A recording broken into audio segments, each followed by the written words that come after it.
जो छोटी मोटी गलतियों के कारण यहाँ पर आ गए हैं। गब्बर और वीरू का जेल सेल। शाम का समय।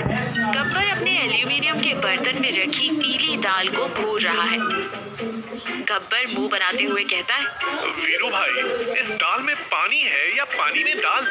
इसका रिसर्च तो अब सीधा इसरो वाले ही कर सकते हैं।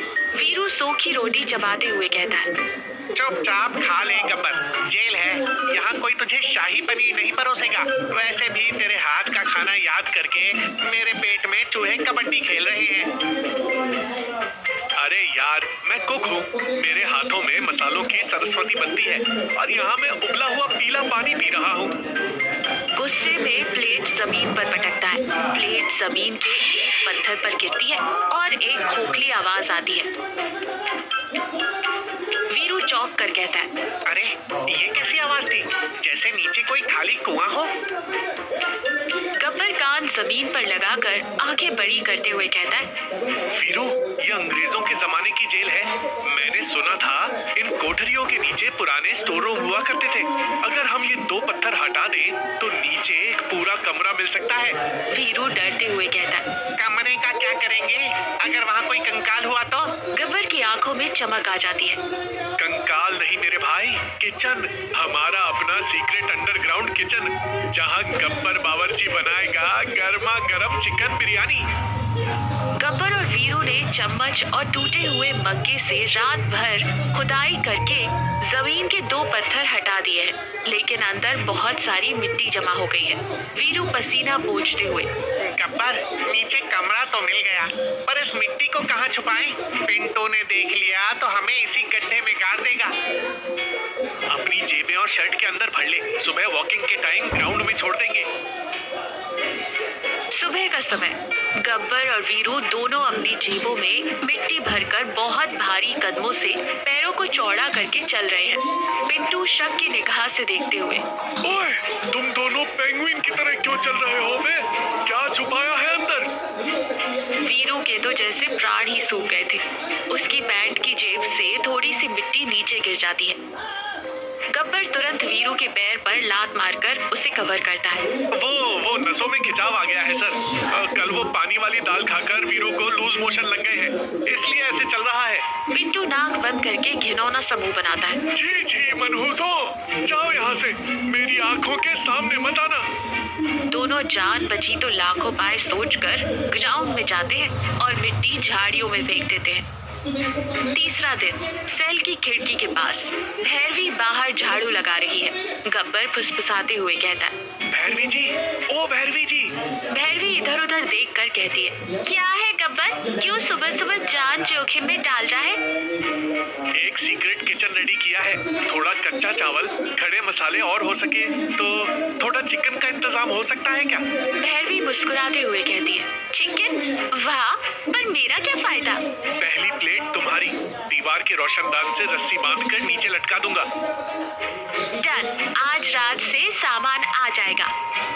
हवलदार पिंटू बाहर स्टूल पर सो रहा है।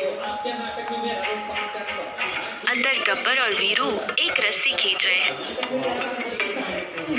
भैरवी बाहर से एक एक करके छोटे पैकेट बांध रही है। आखिर में उसने चिकन का पैकेट बांधा। वीरू रस्सी खींचते हुए कहता है, भाई, चिकन का पैकेट आ रहा है, ध्यान से खींच। चिकन का पैकेट रोशनदान तक आ जाता है। तभी अचानक कहीं से एक बड़ी काली बिल्ली आती है और खिड़की पर बैठकर उस पैकेट को मुंह से दबा लेती है। वीरू घबराकर फुसफुसाते हुए कहता है, अरे काली बिल्ली, ये तो अपशकुन है गब्बर। गब्बर दांत पीसते हुए रस्सी अपनी तरफ खींचता है। अपशकुन गया भाड़ में, पहले मेरा चिकन छोड़ पे मनहूस बिल्ली, मेरे बिरयानी के पीस है वो। बिल्ली और गब्बर के बीच रस्सी खींचने का मुकाबला चलता है। बिल्ली जोर से म्याऊं म्याऊं करती है। बाहर सो रहा पिंटू चौंक कर उठ जाता है। पिंटू बंदूक तान कर कहता है, कौन है बे? कौन चिल्ला रहा है? पिंटू चलते हुए गब्बर के सेल की तरफ आ रहा है। कदमों की आवाज करीब आ रही है।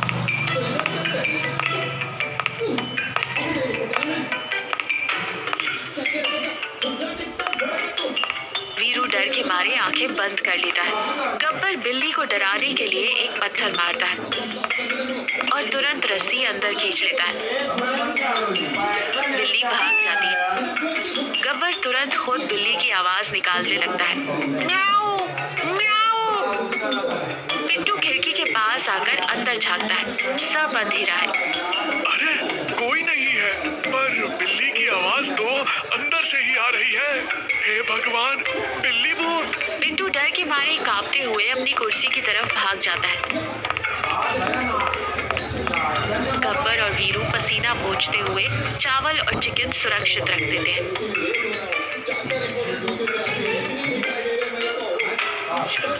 गब्बर ने ईंटों का एक छोटा सा चूल्हा बना लिया है।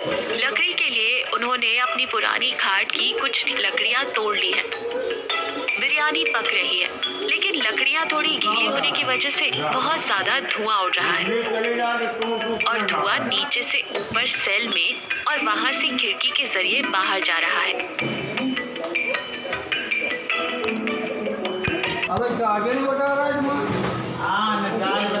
गला जल रहा है। गब्बर आंख में फूंक मारते हुए कहता है, चुप रह, बिरयानी दम पर है, बस 2 मिनट और रुक। बाहर धुएं को देखकर पिंटू भागता हुआ सेल के पास आता है। पिंटू जोर से चिल्लाता है, फायर! फायर! आग लग गई! गब्बर का सेल जल रहा है, पानी लाओ! पिंटू ताला खोलकर अंदर आता है। नीचे गब्बर और वीरू के दिल की धड़कनें तेज हो जाती हैं।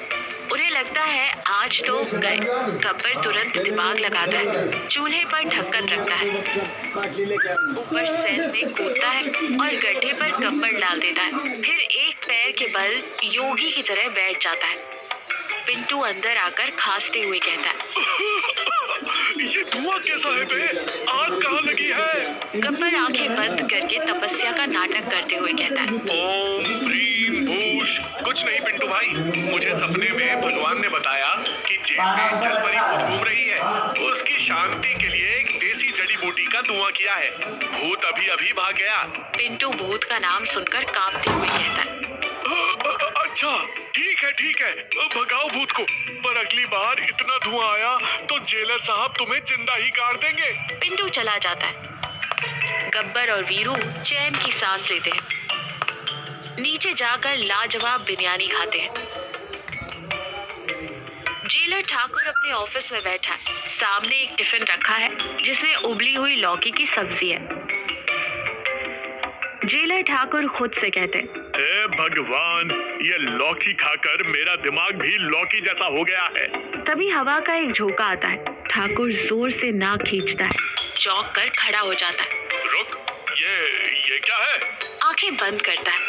दालचीनी, इलायची और घी में भुने हुए प्याज की महक। ये तो चिकन बिरयानी है, एकदम असली लखनवी स्टाइल। ठाकुर पागलों की तरह ऑफिस के बाहर जाता है। वो महक सूंघते हुए बिल्ली की तरह दबे पांव आगे बढ़ता है। पिंटू, जेल में सबको लाइन में खड़ा कर, किसी ने छुपकर बाहर से खाना मंगवाया है। सब लाइन में खड़े हो जाते हैं। ठाकुर एक एक के पास जाकर उन्हें सूंघता है।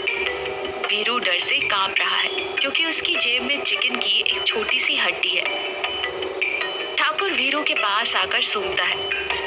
तेरे हाथों से मसाले की खुशबू आ रही है बे। गब्बर बीच में बोलते हैं, सर, ये सुबह उस पानी वाली दाल में गिर गया था।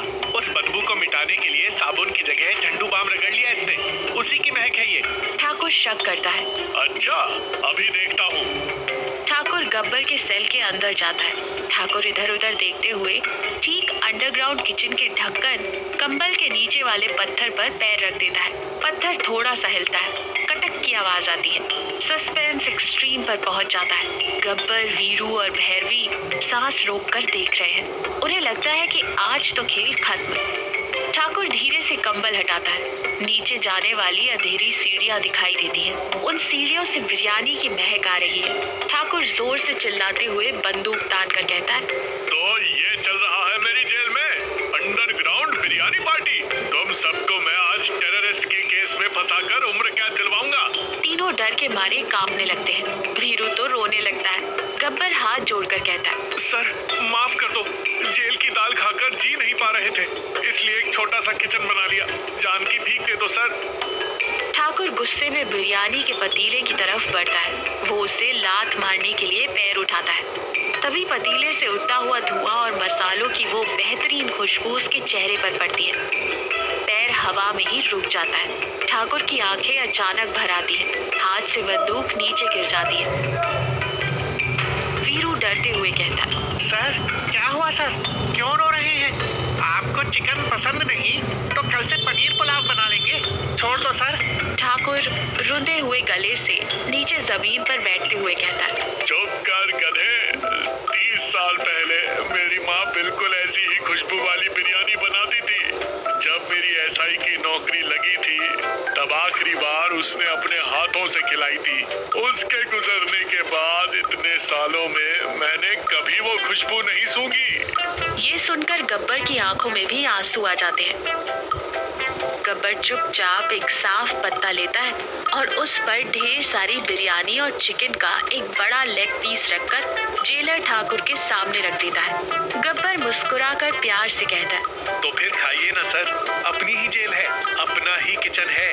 माँ के हाथ का स्वाद तो नहीं दे सकता, लेकिन एक बेटे का प्यार इस बिरयानी में जरूर मिला है। जब तक आपकी पत्नी नहीं आ जाती, आपके खाने की जिम्मेदारी मेरी।